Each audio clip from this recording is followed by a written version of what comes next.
May mga bagay-bagay na hindi natin naintindihan ng lubos. Mga bagay, uuri, na hindi rin napapabilang sa ating ginagalawan. Nagkukubli sila sa dilim at walang hanggang sansinukob. Mga alagad ng kasamaan, nagmamatyag at kalaunan maghahayag ng kanilang mga sarili. Mga bagay na umiiral sa walang muwang na kaisipan ng sangkatauhan na magiging isang bangungot.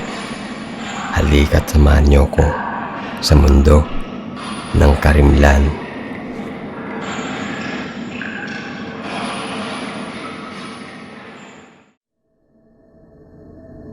Magandang araw, kaibigan. Bale, magbabahagi muli ako ng isang kwento tungkol sa aswang ng niebe at tila masusubukan ang pagkakaibigan nila Randy, Licia at David. Si Licia at ang dalawa sa kanyang matalik na kaibigan na sina Randy at David ay nanatili sa bahay pahingahan para sa mahabang katapusan ng linggo. Ginugol nila ang mga nakaraang araw sa snowmobiling at pangingisda sa yelo. Pagkatapos, ang tatlong magkakaibigan ay tumambay lamang sa bahay pahingahan para kumain at uminom. Sa tabi ng pugon, apuyan, nag-uusap tungkol sa kanilang mga buhay. Ngunit nung isang araw, bago sila nakatakdang umuwi, nagsimulang umulan ng malakas ng niebe. Umuulan ng niebe, kaya halos hindi nila makita ang mga puno sa labas. Habang patuloy nilang pinagmamasdan ng bagyo ng niebe, may napansin si David na gumagalaw sa tabi mismo ng malaking puno. Dahil sa bagyo, hindi niya masabi kung ano iyon. Hindi rin alam ng iba. Pero sa nakikita nila, mukha itong malaking hayop at tila may mga sungay. Isang usa? Yari ka sa akin yun. Nasasabik na sambit ni David. Nagpatuloy si David habang mabilis na lumabas. Matapos sundan ng kanilang kaibigan sa labas, napagtanto nila Randy at Licia na halos hanggang tuhod ang niebe. At bago pa nila namalayan, malapit nang mawala sa paningin nila si David. Nag-aalalang tinawag ni Randy at Licia ang kanilang kaibigan. Iniisip kung nasaan na siya. Pagkaraan ng ilang saglit na walang naririnig, ang katahimikan ay biglang napalitan ng umaalingaw ng putok ng baril at ng isang nakakapangindig balahibong hiyaw ng hayop.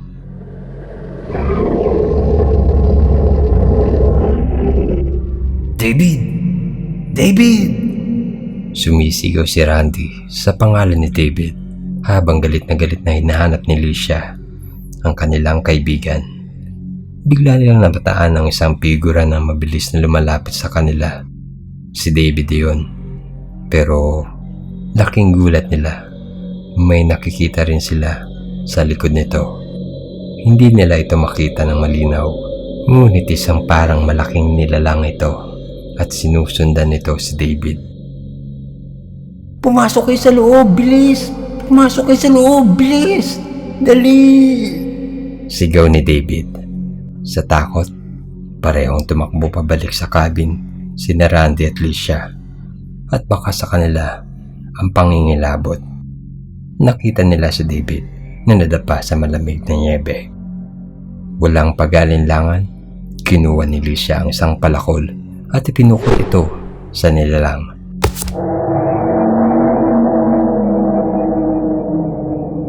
Na mabilis na palapit patungo kay David. Napahiyaw ito nang matamaan ng palakol sa braso. Kahit na hindi gaanong napinsala, nagkaroon si David ng sapat na oras para bumangon at tumakbo.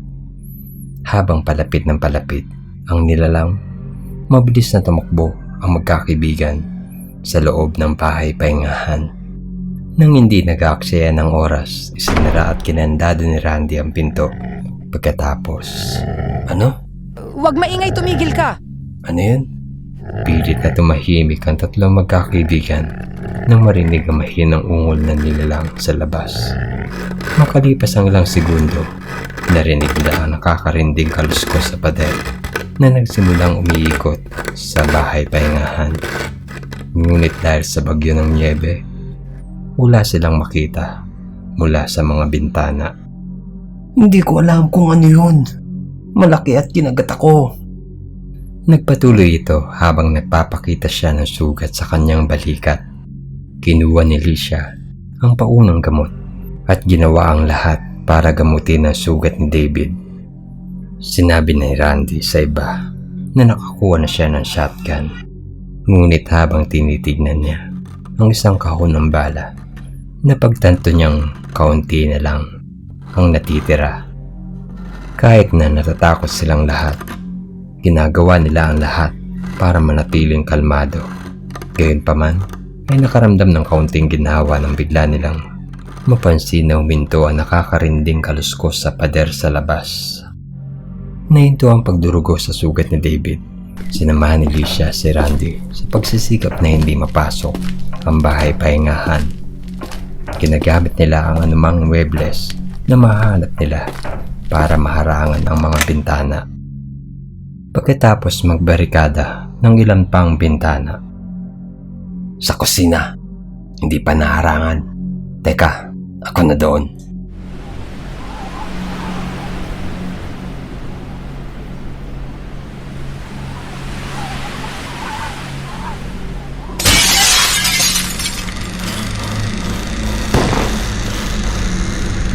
Ngunit bago pa man makapasok ang nilalang, ay mabilis na binaril ito ni Licia.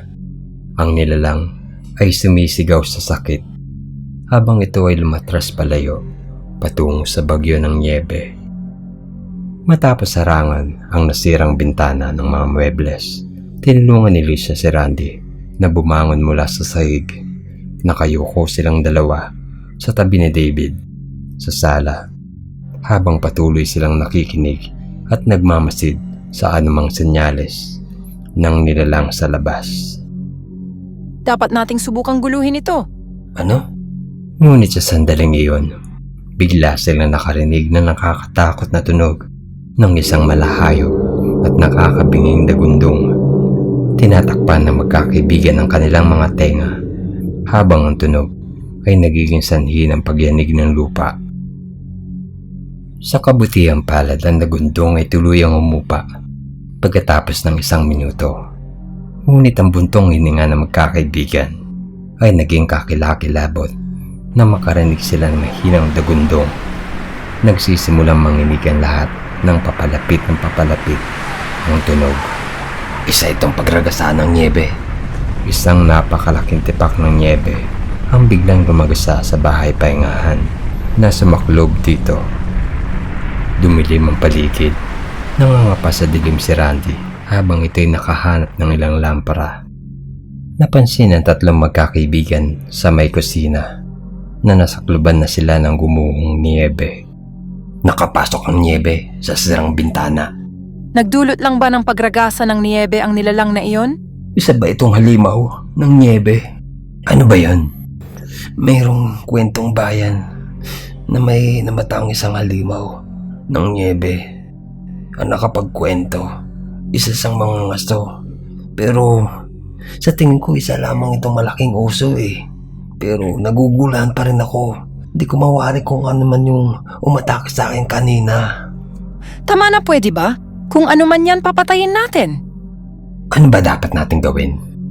Habang patuloy na nagpaplano ang magkakaibigan, bigla silang naantala ng isang tunog ng kaluskos.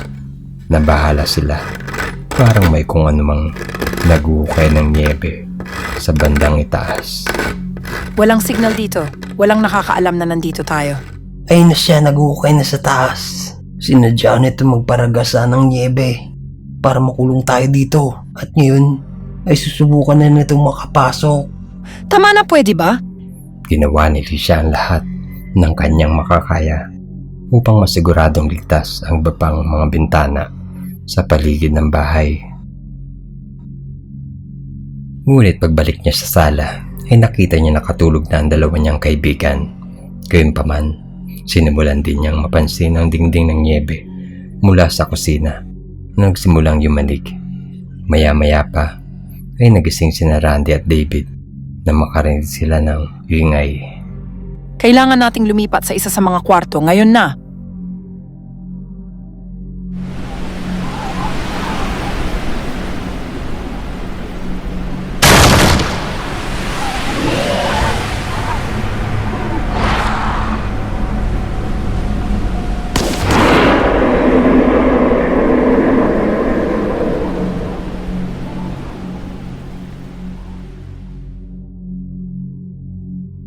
Gumapang palayo sina Randy at David na halos makatakas sa mga kuko ng nilalang. Hindi nagtagal, bigla nilang nakitang ang nilalang ay sumusubok na gumapang papasok mula sa niebe. Sa isang mabilis na pagtutok ng shotgun, pinaputok ni Lisa sa halimaw. Tinamaan ng bala ang nilalang, dahilan para mapasigaw ito. Ngunit bago pa ito muling mapaputokan ni Lisa, ang nilalang ay nakaluyo na, pabalik sa niebe. Mabilis na bumaksak sa butas ang niebe, papasok sa sala. Hindi nag-aksaya ng oras ang tatlong magkakaibigan na pumasok sa isa sa mga silid bago sila magbarikada sa loob nito. Lumipas ang mga oras, walang magawa ang tatlong magkakaibigan, kundi ang mamaluktot sa takot sa loob ng kwarto. Gayunpaman, mapayapa ang lugar. Wala silang narinig na anumang palatandaan ng nilalang na pagtatanto na masyadong mapanganib na subukang hukayin ng niebe. Ang tanging pag-asa na makalabas ay dapat may makakita sa pangyayaring pagragasa ng niebe sa bahay pahingahan. Gumagamit ang tatlong magkakaibigan ng maraming kumot. Hanggat maaari, dapat manatiling mainit ang kanilang mga katawan. Salitan sila sa pagbabantay habang natutulog ang iba. Lumilipas ang mga oras at nagkaroon ng lakas ng loob na kumuha si Randy ng kaunting pagkain mula sa imbakan. Nirarasyon nila ito upang matiyak na magtatagal ito hanggat maaari. Ngunit sa paglipas ng mga araw, lumalala ang kalagayan ni Randy at David. Nagkaroon ng impeksyon ng kanilang mga sugat. Sa kalaunan, hindi na nakayanan pang manatiling gising ni David at napakahina na ni Randy. Halos hindi siya makatayo o manatiling gising sa pag-iisip na ang kanyang mga kaibigan ay malamang na hindi mabubuhay. Si Lisa ay gumawa ng isang desperadong desisyon na nakawin ang anumang kaunting pagkain na natitira. Habang natutulog ang kanyang dalawang kaibigan, nakatsyempong nakaalis si Lisa. Dala ang pagkain at tubig. Pumasok siya sa isa pang kwarto. Sabay hinarangan niya ang pinto. Nang magising si Randy, napansin niyang wala na si Lisa at ang pagkain. Sa pagtatangkang hanapin si Lisa, gumapang si Randy sa pasilyo. Tumungo siya sa kabilang kwarto matapos makita ang liwanag mula sa ilalim ng pinto. Gamit ang lahat ng lakas na natitira niya, nagsimulang kumatok si Randy sa pintuan.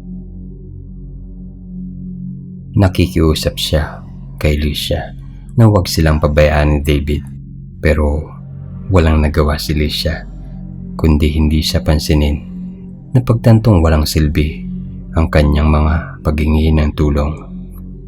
Gumapang pabalik kay David ang isang pagod na si Randy. Ayaw niyang mamatay itong mag-isa. Habang nakahiga siya sa tabi ng namamatay na si David, sinimulan ni Randy na tanggapin sa sarili ang malungkot na kapalaran. Dumaan ng maraming araw habang patuloy na umaasa si Lisa na maliligtas ang sarili. Gayunpaman, ang pagkain ay naubos na dahil sa pagkabaliw sa gutom. Walang ibang pagpipilian si Lisa kundi ang pagsapalaran, ang pag-uukay, ang tanging paraan. Alam niyang mamamatay siya kapag hindi niya susubukan, ngunit sa pagtanggal niya ng barikada sa bintana ng kwarto, napansin niyang maaraw na sa labas. Tuwang-tuwang lumabas si Lisa sa kanyang silid at tumungo sa kanyang mga kaibigan. upang ibahagi ang mabuting balita. Ngunit pagpasok niya sa kabilang silid, isang malagim na pangyayari ang tumambad sa kanya. Naroon nakahandusay ang walang buhay na si David at tila natuyot ang katawan nito. Sa di malamang dahilan, si Randy ay wala roon ni hindi mahagilap. Bagyang sumilip sa bintana ang kaunting liwanag ng araw habang naglalakad si Licia para hanapin si Randy, at hindi rin nagtagal bago nakita ni Licia ang kanyang kaibigan. Naroon sa bulto ng niebe, nananatili pa rin sa bahay pahingahan. Nakita niya ang mukha ni Randy na nakausli ng bagya, na nakapikit ang mga mata. Randy? Okay ka lang ba? Sagutin mo ako. O pagkagutom, ikaw ay isang unos na kumakain ng aking kalamnan at kaluluwa. Isang paghihirap na walang katapusan na nagpapahina ng aking laman loob at isipan. Ang aking tiyan ay nangangalit na sa pagkain na hindi ko maibabahagi sapagkat ako'y gutom. Ang mga bisig ko'y nanlalambot na at ang mga mata ko'y sinakluban ng karimlan. O pagkagutom, ikaw ay isang pangungusap na nagpapahirap sa aking buhay. Isang pagsubok na parang nagyayelong niebe na lagi nananabit ang aking bunganga at panlasa. Ngunit hindi ko bibitawan ang pag-asa na makakapagpabusog ng aking pagnanasa at makakapag-alis ng aking pagkagutom. Ito'y suliranin na sumisira sa aking katinuan. Kaya't magpapatuloy akong magpupunyagi para sa pagkain na aking inaasam-asam, sa aking tiyan na napuno na ng budhi at kasakiman, para sa aking katawang butot balat na. At kung hindi ko makikita ang pagkain, ay magiging pagkawala ito ng aking ulirat. Ngunit hindi ko bibitawan ang pag-asa na makapagpapabusog ng aking katawan. Sa mga katutubong Amerikano, ang Wendigo ay sinasabing isang masamang talisman na nagdadala ng mga sakit at kamatayan. Ayon sa mitolohiya ng mga katutubong Algonquin, isa itong halimaw na mayroong matatalas ng ngipin at mga kuko, na may taas na 7 o 8 talampakan. Lagi silang uhaw sa dugo at laman. Ang tanging panlaban ay ang kinang ng matalim na pilak at itatarak ito sa kanyang puso.